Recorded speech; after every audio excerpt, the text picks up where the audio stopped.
Hello and welcome to Fight News Now Extra. I'm John Pollock, and coming up I'll be chatting with John Ramdeen and Robin Black about all of today's news, which include the World Series of Fighting promotions scooping a former UFC talent, the UFC inks a welterweight bout for the summer, and Chael Sonnen calls his next shot.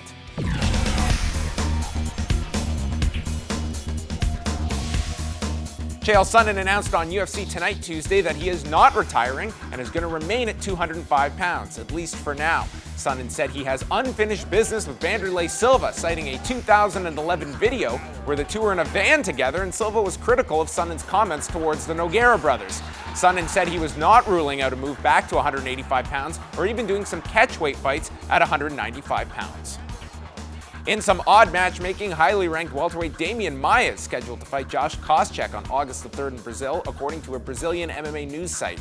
Maia has won his last three, while Koscheck has lost two in a row heading into this fight. And the World Series of Fighting organization has announced that they have signed former UFC fighter Tyson Griffin. The 16-6 Sacramento native last fought in November of last year, defeating Efrain Escudero by unanimous decision, which was his first fight since being cut by the UFC. His last three fights have been down at 145 pounds. And we are here with John Ramdeen and Robin Black. A number of news topics to get to. Let's start at the top. Chael Sonnen, he is not retiring. He has his target set, and that is Silva, where he is going to extrapolate a YouTube video into likely a main event fight, at least on television. Yeah, excellent. It's a good thing. Chael Sonnen still one of the draws of mixed martial arts. Should he have fought Anderson Silva the second time or John Jones for the title? No. But this guy definitely deserves his spot at the organization's highest level. This guy's got a lot of fights. He's only 36 years old. He says he's ready to go for a number of years, and this is a perfect matchup with him and Silva, considering there's been some bad blood. Yeah, and by the time this guy's done his career and he's close to 50 fights, and you look at some of his great victories and how awesome he was at 185 pounds, that little blip of fighting John Jones and Silva the second time will just be something he'll be able to talk about in his career, about when his mouth got him to make him a whole bunch of money. But at 185 or at 205 against another guy who's probably an 85er, like a Rich Franklin or a Silva, he's still got plenty left in him. I can understand the Jones title fight getting criticism. That second Silva fight, I have much less issue with there. I mean, beat Brian Stand, a very close fight with Michael Bisping, and people were intrigued to see that fight coming off how the first fight went down. Yeah, sure, but... And won the first round against Anderson in that second fight. Sure, won the first round. Lyoto Machida won the first round against John Jones in a lot of people's opinion, so does that give him...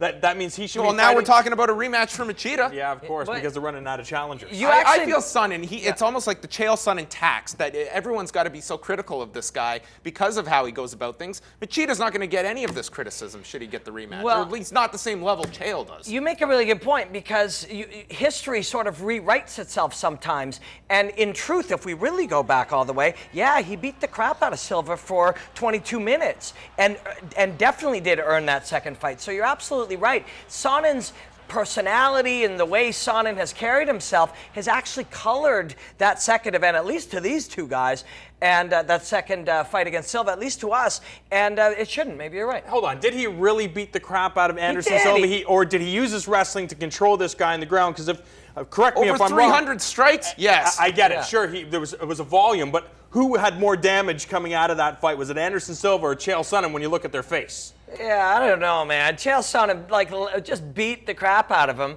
for 22 minutes. He laid on top of him and punched him over and over again. When Anderson Silva hits you on the way in, it's going to hurt you, no question. But he held that guy down and punched him over and over again for 22 minutes. Does it make sense for Chael at this point? I mean, really nowhere near a title shot at either division right now, that he can kind of go between 185 and 205 to the fights that make sense, that are going to be interesting fights, because he's really not in a position where he's working towards another title shot, at least in the short term. Yeah, see, that is the problem. This is what mixed martial arts was all about. This is what it was based on. Who cares about titles? These titles are irrelevant. It's whoever the promoter decides is a good fit to face off for the title. That's who they give the title shot to. For Chael Sonnen, it's whatever fights make sense to him, whatever fights are the most interesting and the best for the fans. If it's Silva at 205 pounds, perfect. If it's Chris Weidman at 185 pounds, I say that those fights are absolutely the fights that should be made, because they make sense and they're there to entertain, and they're storylines. Yeah, and I agree with that, but at the same time, there's a big difference between a 25-year-old up-and-coming killer who should be pursuing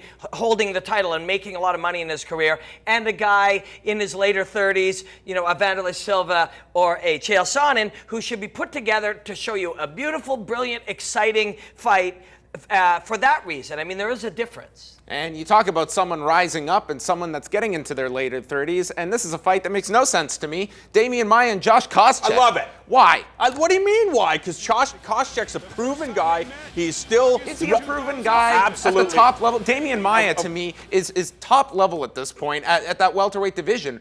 Carlos Condit isn't available. Martin Kampmann. There's way more fights at welterweight that make sense than a guy that's coming off 2 losses. Okay, 2 losses. Those are BS losses. If you go back and... BS losses? His fight to Johnny Hendricks, you honestly believe that he lost that fight to Johnny Hendricks, the guy who's now fighting George St. Pierre for the title? Absolutely not. There's no question about Robbie it. Lawler lost too? Okay, that's a BS loss? Okay, no, I'm not saying that. Robbie Lawler's legit, man. Robbie Lawler, you're going to see, is going to do a lot of damage in the UFC's welterweight division. Then I want to see Damian Maia and Robbie Lawler. The explanation of this one is we want to build Damian Maia into a household name. You give him another household name. And Josh Koscheck is one. He can go in there, he can choke Koscheck, the blood is coming out of his face, and they'll use that, and everybody will be excited to see him Either that fight. or Koscheck takes this fight down to the ground and unleashes some furious ground and pound on Damian. Maybe it's not going to happen, but who knows? Have his way with I think it's a great matchup. I look at Damian Maia. He's easily a top 5 welterweight. You have Carlos Condit that's just sitting around. You have Martin Kampmann just sitting around. I think there's a lot more fights that make sense for Damian Maia. A win over Josh Koscheck, to me, it doesn't put him any further up the ladder at 170 I think pounds. that's pretty legit. I mean,